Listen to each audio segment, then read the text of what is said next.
Presenters today are Dr. Jackie Walters and Jan Nappage. Both of them are from the Nutrition Education Program, where Jackie is an extension specialist and Jan is our food system specialist. So I'm going to stop sharing my screen right now so that Jackie can share hers, and then we will get started.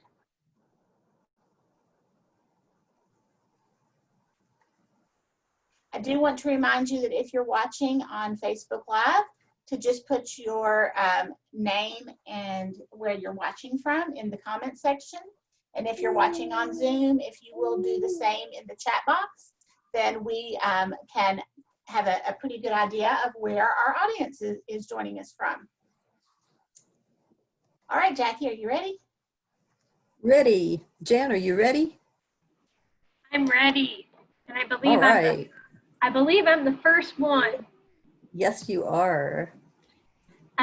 So I guess I'll just start by saying that, reiterating what Mindy said, I'm Jan Nappage. I work with the Nutrition Education Program as their food system specialist. So I focus mostly on, promoting home gardens, school gardens, community gardens, things like that is one of the big parts of my job. So the Victory Garden campaign falls directly within that. So I just thought I'd give you all some background. But before I do, I just want to say I have a metal roof and it is raining pretty hard. So I am sorry if you are hearing that in the background, but just in case anyone was curious, that's what's going on and why it might be a little bit loud. All good, Jan. We're not hearing it at all. Oh, okay, great. Because it's quite loud on my end. So I was like, oh, geez. Okay. Anyways, moving on, the Victory Garden campaign. So essentially, it was created to empower folks to grow their own food. Kentucky has a great history of both agriculture, but also just home gardening and folks growing up around growing their own food. And so this campaign is at the very heart of that. But we also just saw a bigger need or a bigger want to grow our own food this year, as folks have many folks have been home during the pandemic and have just, had their grocery stores have times where there were certain things unavailable. And so, NAP was getting a lot of calls and emails about it, but so was the Kentucky Department of Agriculture, and so was Kentucky State University.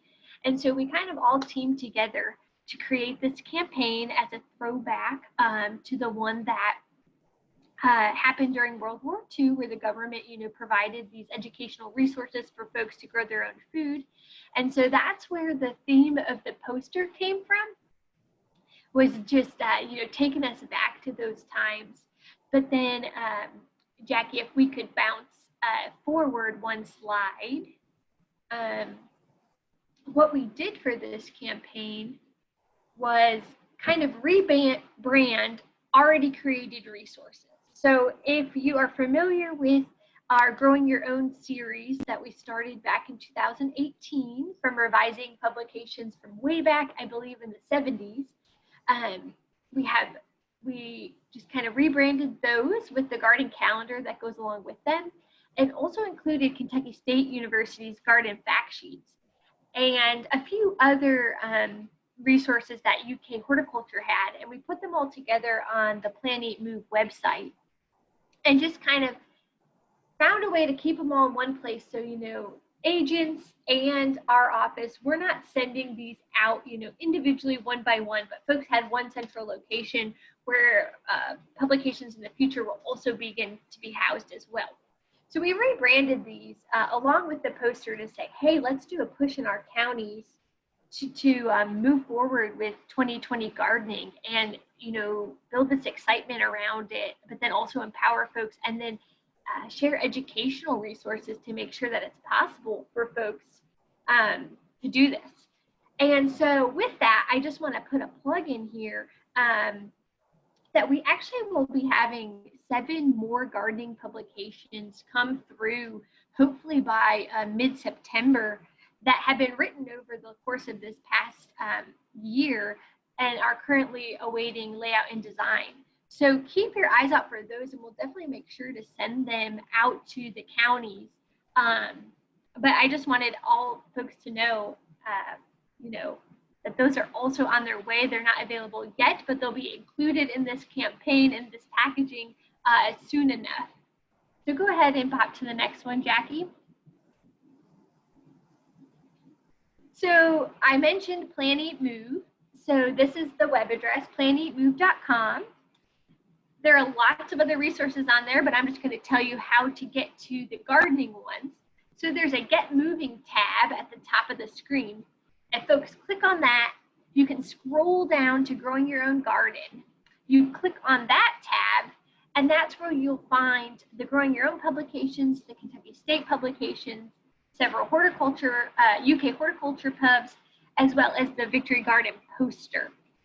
So that is just, if you want to write that down, that is how you navigate that website.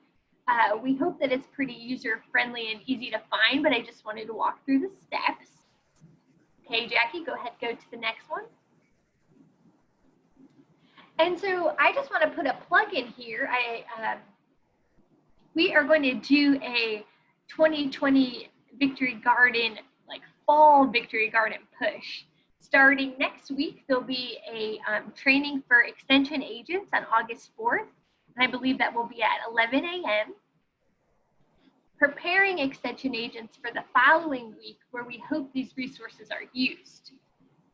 So, of course, again, the website Plan Eat Move will be pushed, but then also there'll be new social media posts to be used, several Facebook Lives on the NEP, so the Nutrition Education Program Facebook page, and there will be a few additional fall garden handouts, and those will be also sent out to the counties to then be used on your own, platforms or own programming, whatever it is that you hope to do. And then for anyone who is in a county looking for those resources, we ask that you call your local office to access those, and or of course you can go to the webpage yourself. So that is just something to mark on your calendars. It's kind of like a second launch of the Victory Garden campaign. We know that when we first launched it in June, it was quick, and we were already in the growing season, but we are hoping to get ahead for fall gardening and still show folks that we have 3 growing seasons in Kentucky, and the third one is about underway. Here are the things that you can grow and how to grow them, and continue that until first frost. And I don't like to mention that on July 30th, but as a gardener, you always have to be looking ahead to what the weather will bring, and about mid-August for us Kentuckians, the frost sets in. So what can we grow from now until then is kind of the goal. And then just one more slide, Jackie, and that would be, here is my contact information. So if you have questions or you want to reach out about something specific, that is my UK email address, and I can be reached there. And I just thank you all, and I'm excited to see what folks are growing, and just continue the excitement around growing our own food this year. So without further ado, I'll hand it over to Jackie to talk about farmers markets. Thank you, Jan. Well, our farmers market season is well underway. So by now, everyone here is familiar with a lot of the changes, but they are always fluctuating. And as you might know, in the beginning, there was quite a lot of frustration with people that had shown up expecting the farmers market to be one of the few recreational things that they could still do, and discovered that there was all this signage that they had to, just like every place else, stay 6 feet apart. They might have to move through the market in one direction. They might show up with their whole family and discover that only one person was allowed to go in. There wasn't any sampling, which everyone loves. There were no cooking demonstrations, which everyone loves. Issues with masking and hand washing and all of this. In the beginning, there were no vendors selling food, already prepared food. And then we did get approval for vendors to sell, but they couldn't walk around and eat. They couldn't eat there. They could only, take it and leave with it. So there were a lot of frustrations and things were looking very different at the farmers market. In addition to that, the composition of the audience being served by SNAP is different. We have people on SNAP who haven't been on SNAP before, and many of them may be people who have already been farmers market customers in the past. So the markets have adapted beautifully. Many are actually reporting increased sales, and because there are more people on EBT than used to be, there's a renewed interest in accepting EBT payment. So remember that you have access to a farmer's market toolkit, which kind of leads you through that whole process of applying to receive EBT, and you could be helpful, no doubt, in that regard. So this is the required sign that all farmers markets have to post at the entrance to the farmers market. And there to the right, you see the website where you can find that. That's a Kentucky Department for Agriculture landing page, which has a lot of different signage and handouts that you can use to help people understand what's going on at the farmers market. But we have signage that's a lot cuter. And our idea here was to add some levity to the whole experience and make it a little bit more positive. So the picture that you see on the right is our edition of the poster that you see on the left. It has all the same information, but it makes it a little bit lighter and hopefully a little bit more palatable. This does not replace the other sign that is a must. It's just an addition. So here's another one that can help maybe with one-way traffic flow. You could add a directional arrow to show beat a path in this direction. And here's a reminder to wear your mask. Cover up, butternut. And here's something that might be able to replace those chalk X's to tell people to stand 6 feet apart. This could be laminated and hung on cones or maybe even put on the ground if it were laminated, but just to let people know this is where you wait. Instead of telling people no loitering, keep your social distance, tell people no bunching up.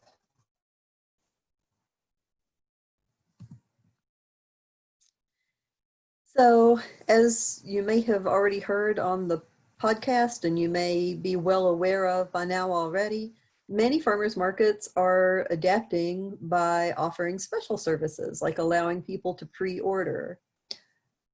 Even, I believe, senior farmers market folks can pre-order, but they still have to pick it. They have to identify themselves when they pick it up. They have to pick it up first. They may have drive-through or curbside pickup.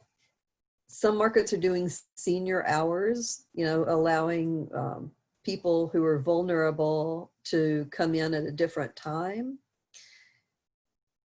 There's the PEBT available, and that can be combined with double dollars, which I think is helping to drive participation, drive shopping, the number of shoppers at the farmers market a little bit. So make sure that you know what your market is offering. You can check their website or check with the market manager or board members.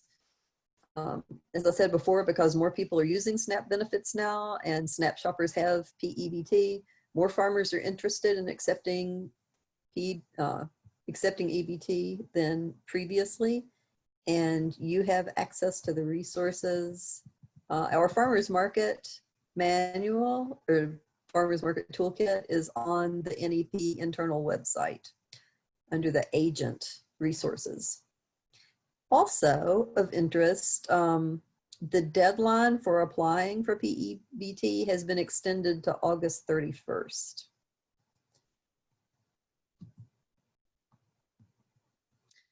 So extension can really play a big role in communicating changes in services to shoppers even before they arrive. There is a template on our NEP website under resources for COVID-19 for developing newsletters and newspaper articles to just inform people about changes in their farmers market and about what kinds of services are available. We also have some social media posts that you can use. This is an example of one where you can tell people what is available now at the farmers market.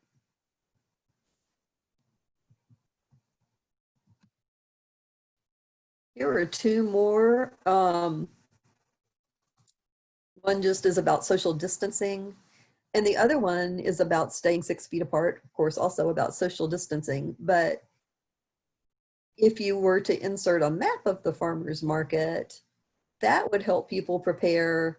Now, if they have certain farmers that they go to all the time and they want to do business with, then if they have a map ahead of time, they know where to find that farmer. They don't have to worry about if they've, buying from somebody that they normally wouldn't buy from before they get to that person and that kind of thing. They can sort of plan.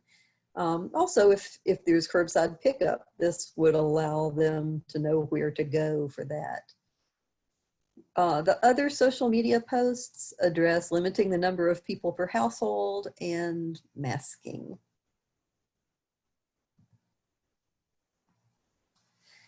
And I just wanted to put in a plug for this, since next week is Farmers Market Week and you've been provided with these nice little thank you notes. Sometimes just saying thank you goes a long way, especially since with social distancing, farmers markets can't be the kinds of social events that they have been traditionally. So in other news, as I've already said, National Farmers Market Week is next week. Some things that you can look forward to is there will be a joint press release from Kentucky Department of Agriculture and Community Farm Alliance. I believe there will be a governor's proclamation. Community Farm Alliance will be promoting their farmers market toolkit. Don't forget that you have a farmers market toolkit also, which is available on the NEP internal website under agent resources. Their toolkit is more of a start from scratch. How do you build a farmer's market? Whereas ours deals a little bit more with making the farmer's market accessible to our target audience. The Kentucky Department of Agriculture will be doing a farmers market campaign for the week. And there should be special events at local markets to look for. We have issued 50 copies of the farmers market shoppers guides to each county. The NEP area agents distributed those, and I think most of them are in place already. But if you don't have yours yet, be on the lookout, and you might even contact your area agent.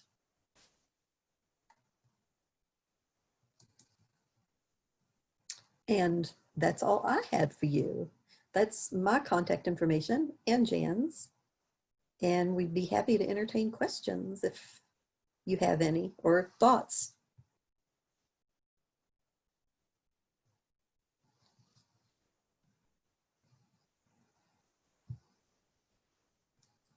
I'm not seeing any right now, but as we wrap up, let me share my screen again. I do want to remind everyone that we, well, maybe I'll share it, that we do have the opportunity to survey or evaluate all of the programs that we've had throughout throughout Sizzlin summer. And so if you want to just scan this QR code, it will take you directly to the evaluation, or you can put the link, just type that link down in your browser, and it will also take you there. On the evaluation, you will have the opportunity to respond to which weeks you've participated in.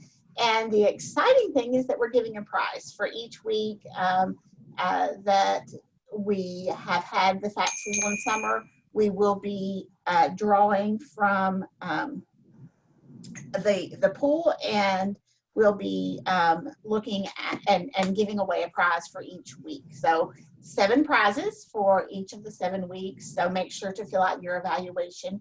And you need to complete the evaluation by 1 week from today, which will be August the 6th. And we'll be announcing our prize winners on August the 7th on the FCS Facebook page. And it doesn't matter where you are, we will get your prize to you. So make sure that you complete that contact information that's at the bottom of the evaluation survey. I still am not seeing any questions. So I think that we are about ready to wrap up. I do want to thank Jackie and Jan for their time this morning and for sharing their presentation with us. Just a plug for what's happening, since FACS Sizzlin summer is finishing up this week. During the months of August and September, we're going to have a real focus on local food. And so we will be having weekly webinars that will focus on the Plated Up Kentucky Proud project and some of the available resources that you can get from your local extension offices. They will include food demos. So if you've been missing some of those food demos at your farmers markets, you can tune in and watch a food demo on one of our Thursday events. And those, of course, will continue on Thursdays at 11 a.m. Eastern Time, 10 a.m. Central Time. And so you can always find us on our Facebook page or on Zoom. And then we also have a YouTube channel that you can watch it. And if you want the quick way to get there, it is bit.ly, bit.ly/FACS, and those are all capital letters, _learning with a capital L, _channel with a capital C. And that will take you to the FACS Learning channel, which is the YouTube channel for Family and Consumer Sciences at the University of Kentucky. All right. I thank all of you so much for the time that you have shared with us. Special thanks to Lindsay Devine for being our interpreter today. So I want to hope that you will join us again soon. Hey, Mindy. Yes. I see a question from Lori Gerhardt. Oh, I'm sorry. I missed that completely. It's to Jackie, and it says, was there a link for the cute signs? I didn't put a link in because you have to sign in. If I gave you a link, it would just make you go back and sign in. But just go to the agent login, go to NEP, and go to agent resources. No, I'll take that back. For the cute signs, they are under the assistant resources. We have a big section that says COVID-19 resources. And if you click there, there are a whole list of all the different trainings and webinars that we have done since April. And there's one that was on farmers markets. And all that signage and the social media posts and all that are under that. I also wanted to mention that if you are from the public and are watching us and would like to access those signs, the Family and Consumer Sciences agents in your county have all received copies of these. And so you can just ask them directly and they can get that for you. Thanks, Jan, for noticing that question. All right, I I don't think we've missed any more. So I think we're ready to go. Thank you all for joining us today, and we hope to see you again next week. Thank you all.